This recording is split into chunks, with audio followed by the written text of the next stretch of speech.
The blood of the ancestors.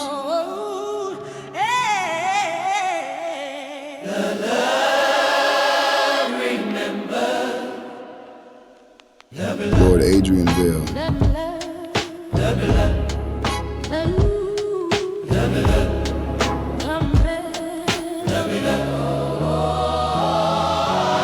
Alps facility, 4 nights after the Harlem raid.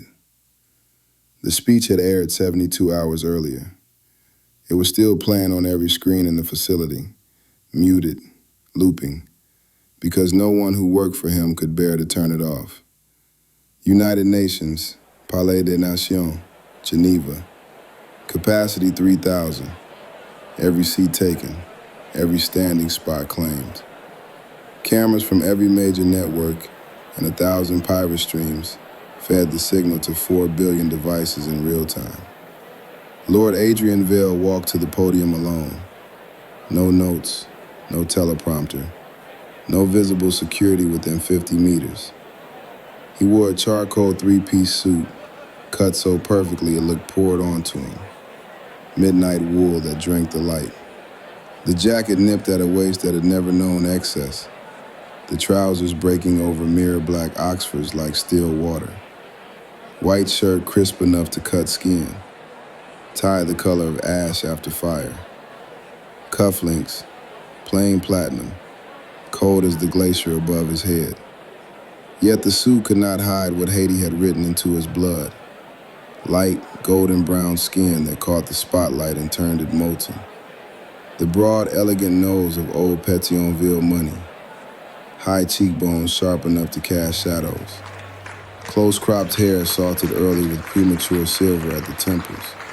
And the eyes, still gray, impossible, inherited from a mother who had bargained with both crossroads and boardrooms.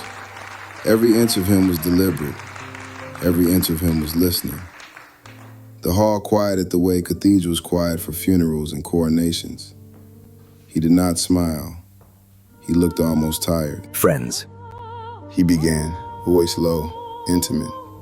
The faint trace of a Haitian-French lilt curling beneath the perfect Oxford English, like smoke under a door. We are exhausted. He let the silence stretch until it hurt. We are exhausted from pretending the screaming is progress. Exhausted from watching our children inherit a planet that mistakes volume for virtue. Exhausted from praying to gods who answer with silence, while algorithms decide whose pain trends and whose does not. Another pause, long enough for 4 billion people to feel personally addressed. Then he offered the smallest, saddest smile ever televised. I'm not here to sell you salvation. Salvation is an arrogant word. It assumes you are broken beyond repair. You are not broken. You are simply drowning in noise. Soft, nervous laughter rippled through the hall. Complicit, ashamed, relieved. He leaned forward, conspiratorial, gentle. Imagine a world where no one ever has to raise their voice again. Where grief does not need a megaphone. Where the angriest heart in the room can finally whisper and still be heard. His eyes swept the assembly like he was confessing to each delegate individually. That is not control, that is mercy.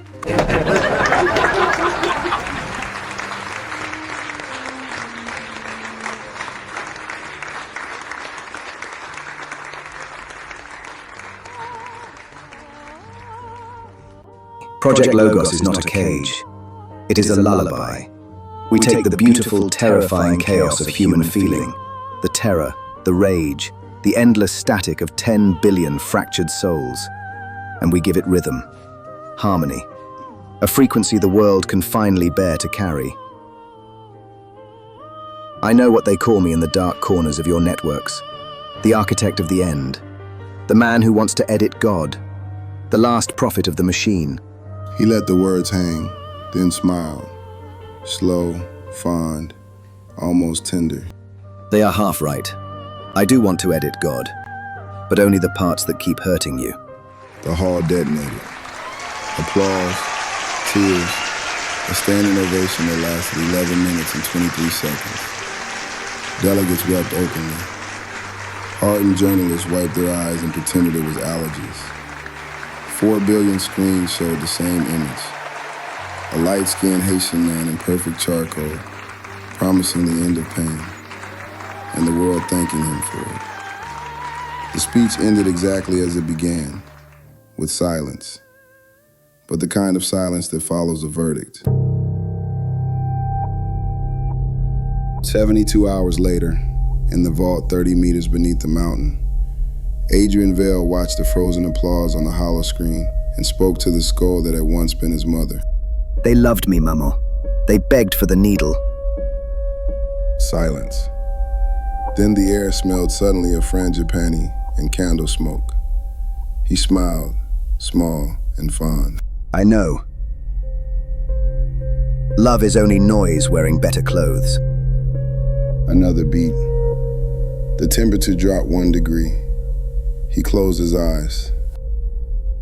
I miss your voice too. I kept it safe. I kept you safe. Yes, I heard her. The 6th. She has Elijah's eyes and twice his stubborn. He laughed once, soft, almost shy. You always said the desert would send someone. I thought you were being poetic. Silence again. The red glow in the sockets brightened a fraction. He nodded like she had just scolded him. I won't underestimate her again. I promise. He knelt, pressed his forehead to the cold bone, just above the left orbit. I built them a garden of silence. They burned it down with rhythm and grief and children who refused to forget. His voice cracked. They are coming for you, for us. They think if they take you from me, the noise will finally stop. He waited. The chamber smelled of frangipani and gunpowder now. He smiled through tears. I know. You never liked being owned. But I only wanted to keep you safe from the laughter. Silence. Then softer. I'll make them choose. The way you never got to. He kissed the skull's forehead once, gentle. When he stood, the temperature had risen again. The smell of frangipani was gone, but his shoulders were straighter. He turned to leave. At the threshold, he paused, looked back. Good night, Maman. Tomorrow the world will be quieter. The vault door closed behind him with the soft finality of a lullaby unlock. Above, in a monitoring room that did not officially exist, Dr. Miriam Kessler sat alone in front of a wall of screens.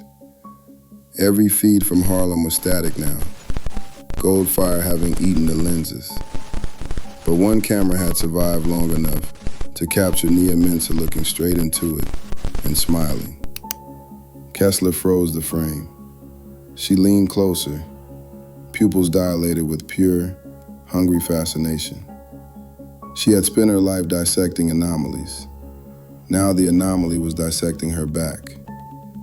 She replayed the footage in slow motion, watching gold circuitry rewrite physics, watching Tariq's voice turn air into a physical weapon, watching Lily make armored men drop to their knees and weep. Her breath came faster, not fear, curiosity sharp enough to cut. She reached out and touched the screen where Nia's face was frozen mid-smile. Magnificent. She whispered. The dampers should have worked. They always work. But you are something new. Her fingers trembled with the same tremor she felt the first time she saw a human brain light up under electrical stimulation. She wanted to open them. She wanted to know how the gifts tasted from the inside.